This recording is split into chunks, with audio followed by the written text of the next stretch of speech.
through SCE, they come to the point that they say, I already have 3 arrangements, and there's no way I can get out of it. And even they're like, I told you this multiple times, I have something, and I cannot get out of it. And you already gave me these times, and I can't make it. Clarify, can I make a suggestion? Yes, you may.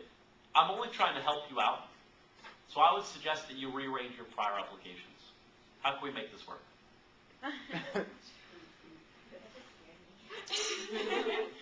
And you smile over the phone. No. And you wait for them to answer. Now, again, it also depends on what kind of objection they're giving you, right? We've had people change dates. I have a date tonight. Okay? You have a job interview tonight. You want to have money to pay for that date? Right? Can I make a suggestion? Not Don Juan? Can I make a suggestion?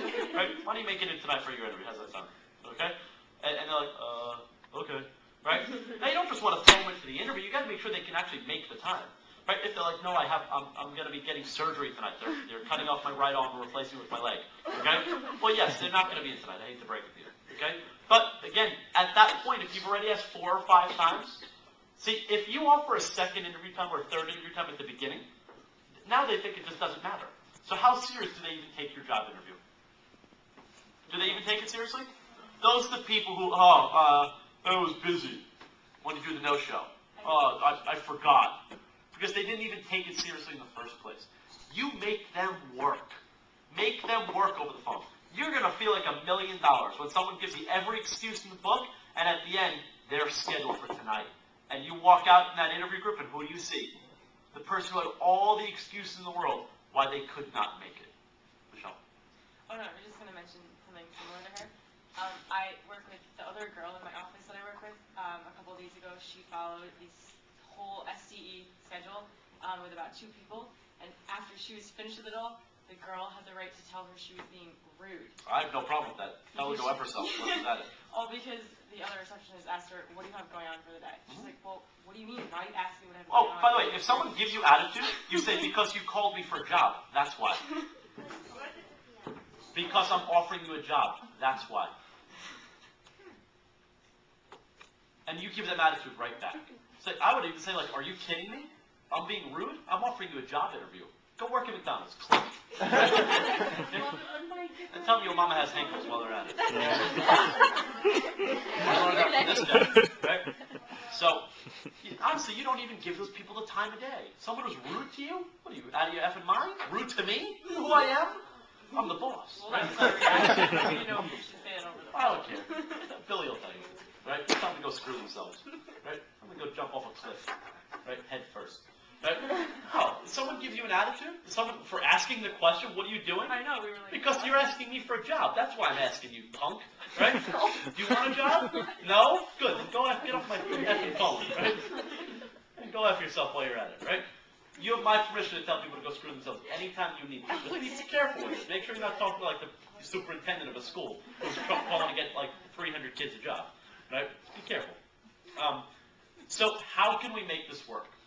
You'll notice that if you ask a lot of open-ended questions, you're going to get a lot of answers, and they're going to give you real solutions to the problem. Or you'll hear people say, it's like, I don't know. I call out so often, I think they'll fire me, or I don't know, I've missed so many classes.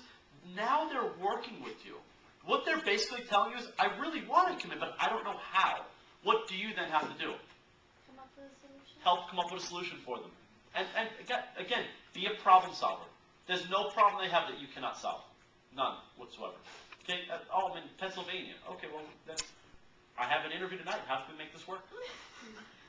Now, you laugh, but I'm telling you, you have to keep going through, because now what do they think about this interview? She's serious. Wow, that girl Michelle, wow.